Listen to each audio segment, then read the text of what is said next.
Hey there, thank you so much for stopping by my channel. And today I'm going to be doing a book review of this book called Ugly. Okay. It's really interesting, this book. I remember when this book was recommended to me, I thought it was going to be like a sad book, like I was going to cry and be upset, but it wasn't sad per se. It was just really nerve-wracking, like, in terms of like, it was just too much. I wasn't sad, I was just like, at some point I was like, just throw the whole damn book away.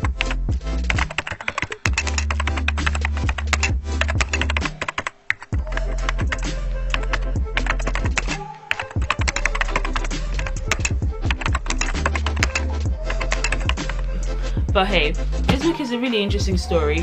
It's a true story by the author called Constance Briscoe, and it's a story primarily of like abuse, emotional, physical, sexual, psychological, physical, sexual, physical, psychological abuse by her parents, predominantly her mum. And it was such a sad story. She grew up and was born and raised in London, into like a Jamaican family. But instead of like rambling through like the whole book and trying to give like a narrative of the story, I'm just gonna like just point out some key things in the book that really stood out for me. One of them was when I was reading this book, I completely, it's a memoir, but then I completely forgot that, oh yeah, you can actually Google the person in real life. I'm glad I Googled her in the end, because it was interesting to see like what picture of her I painted in my head and like what she actually looks like in real life. And like, honestly, I saw a picture of her and her mom and everything, and I just wanted to go over to her mom's house and just like have a talk. I just want to talk. I just want to sit down and look her in the face and just ask her why. Like, I actually don't think I want to sit down, because I think she's up to some voodoo business that I'm not really here for. I saw a picture of her and she is actually really good looking. But then towards the end of the book, there's a bit where it talks about like a trial that her mom, after she wrote the book, her mom had the nerve to sue her for defamation, saying that the book wasn't true, which she obviously lost because the book was true. But it was just like in the court trial, and then she talked about how she did some plastic surgery to change her face. But if the pictures of her I saw was before the plastic surgery, like, she was absolutely stunning. She's beautiful. Like, I didn't understand why her mom singled her out. I want to see what the rest of her siblings look like. I want to know what in particular made her mom single her out, because like, it wasn't like the mom was obviously terrible mom to all her kids, but hers was just particularly terrible. And she'd call her things like, I think there was one bit where that really kind of stuck with me, where she said her lips are like rubber, that she'd use her lips to like plunge the toilet. Have you seen like a plunger? She used it her lips to go and plunge the toilet, because that's what her lips are good for. And it's just like, and she would say things about how she should go and sell her body to start making money, because I was just like, oh, it was unreal. But anyway, another thing as well that pissed me off about this book is her siblings. I was just like, I don't care if they were 5 or if they were 6. Like, I wanted to give them the benefit of the doubt and say that, you know, they were all going through the same trauma of their mother. But then, no. It's like the basic fundamentals of humanity, that if you see someone going through something that's obviously unfair, you need to be able to speak out. But her siblings, they would just gingerly, nicely go into their rooms, shut up and not do anything until their mom was done beating this girl, almost killing her. And then they'll come out every now and then and be like, oh, you alright, Clary? You alright? Just like, for goodness sake. Like, I don't care if they were 2, no matter how old or how young they were.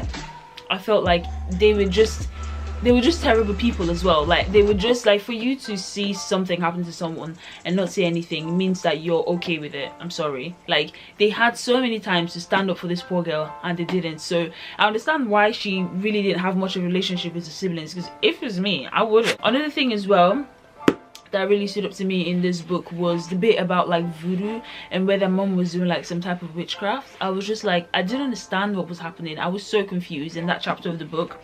And they talked about like how she was doing some random walks and stuff. I was just like, okay, I'm just gonna skip through that. Apart from her siblings, her dad also did them wrong. So this woman physically abused their dad as well. There was a part of it as well that really stood up to me, where the man had just come over to the house because he wasn't living with them.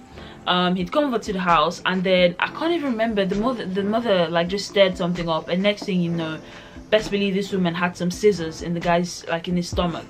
She literally stabbed him with a pair of scissors. Like, okay.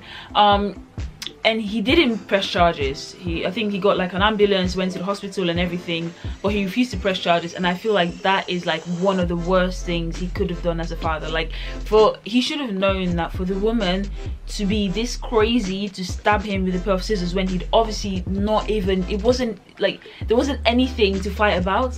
It was obvious that she was mentally unstable. So for him to leave his kids with her just shows how much of a reckless father he is.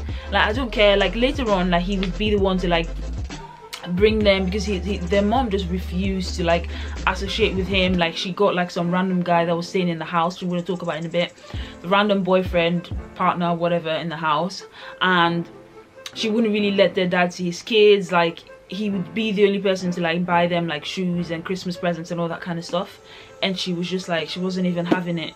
But I feel like regardless of how much like she kept the kids away from him, that he should have known that those kids were going to end up messed up, even though everything else was going wrong in her life. Like, the rest of, like, in terms of her family, the rest of the world was working for her. Like, there's so many little things that happen where I literally, that was the part that was actually sad for me to see, when she had like little breakthroughs. I was just like, wow, that's amazing. Like, from the part where she went into, I think her mom sent her shopping, and then she was so desperate, like she needed to do something to get out of the house or something like that, and then she found this guy. She went to the shop where she was buying stuff, and she literally started crying to the guy, like, I need a job, I really need a job. And then he was so sweet, like he directed her to a shop, to somewhere like a store where he'd seen like an advert for like a sales girl, and then she got the job, and she even said in the book that she was really good at the job, and everyone in her job liked her. She earned good money there, and even in school. Honestly, shout out to Miss K. Like, Miss K, oh my god, she is the MVP, the GOAT, the goat of all goats. Like, she is amazing. Like, she was amazing, honestly. And I think teachers like that are really good like that can make such a significant difference in someone's life. Her teacher basically one day, after she'd gotten like mad beaten from her house, I think her eyes were like black and blue and everything. Like, the beatings she got was unreal, like blood clots and everything. Just, it was disgusting. But she'd gotten like beaten and everything, and she came to school and said she wasn't going back home.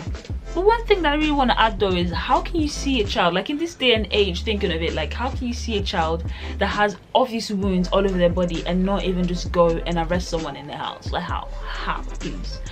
But anyway, her teacher had seen her, the situation she was. All the teachers were like, oh my god, why does she want to go home? You know, we can't have this kind of situation in our hands, blah blah blah.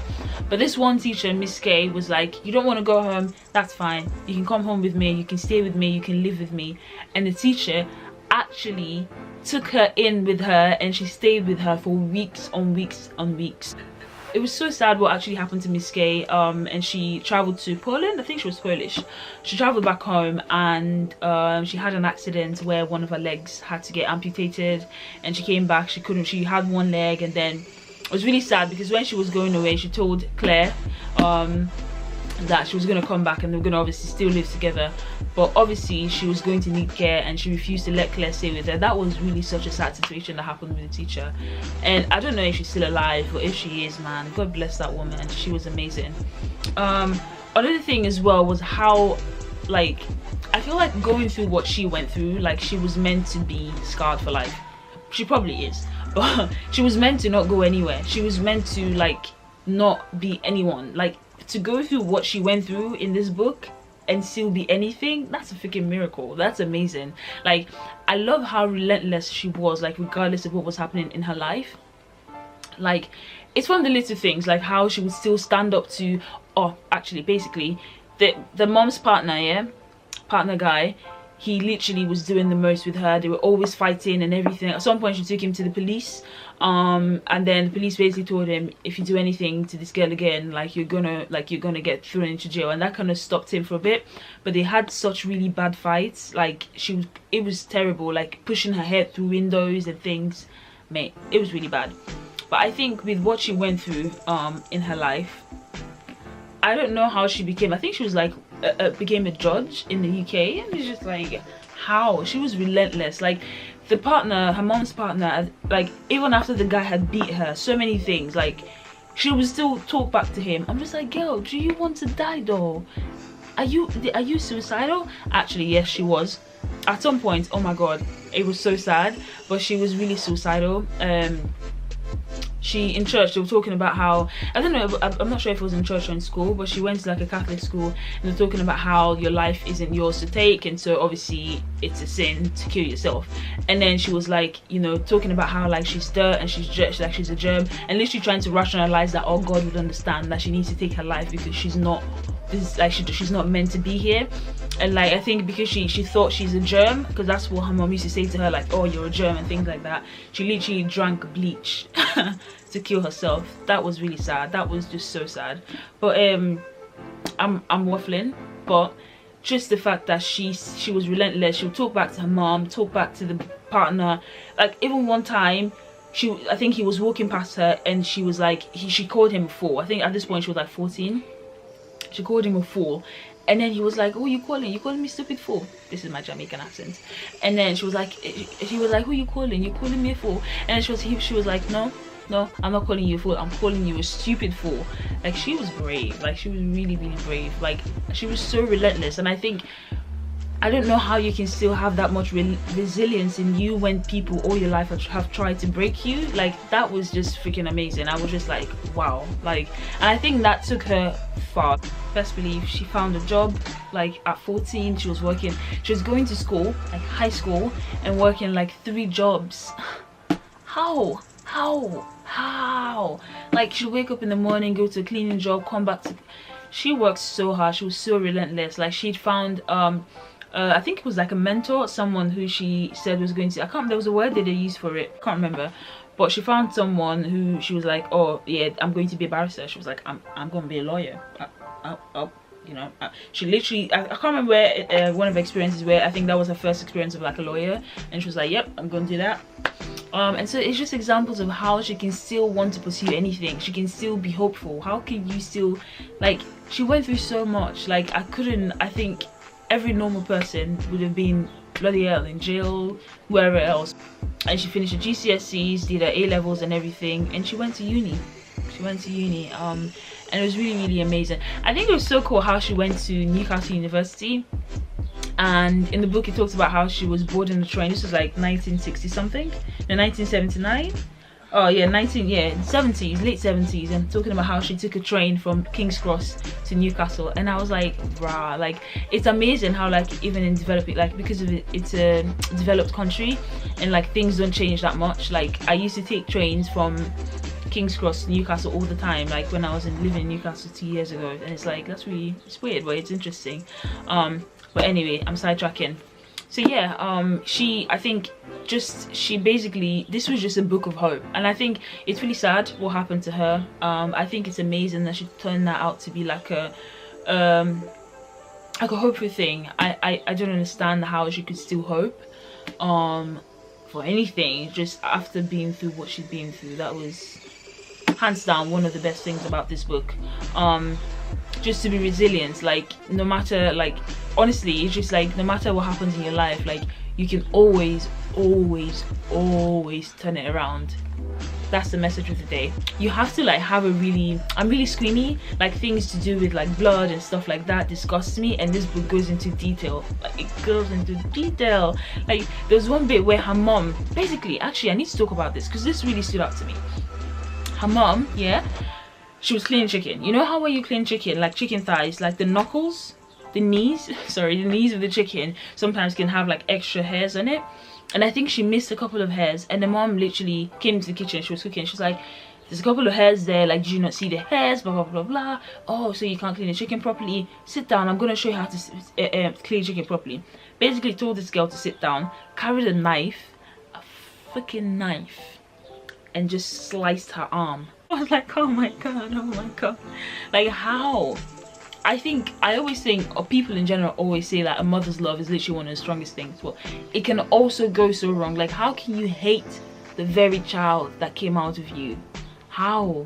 Like her mom was literally say things like, oh sweet Jesus, like how did I give birth to such an ugly child, like how did my child turn so ugly? I remember one of the instances where she brought in like the school photo, like a photo of the class, and then her mom saw the picture because she knew her mom wasn't going to pay for it, so the teacher said just take it home. If your parents want to pay, they're going to pay, which most parents, if they can afford it, will.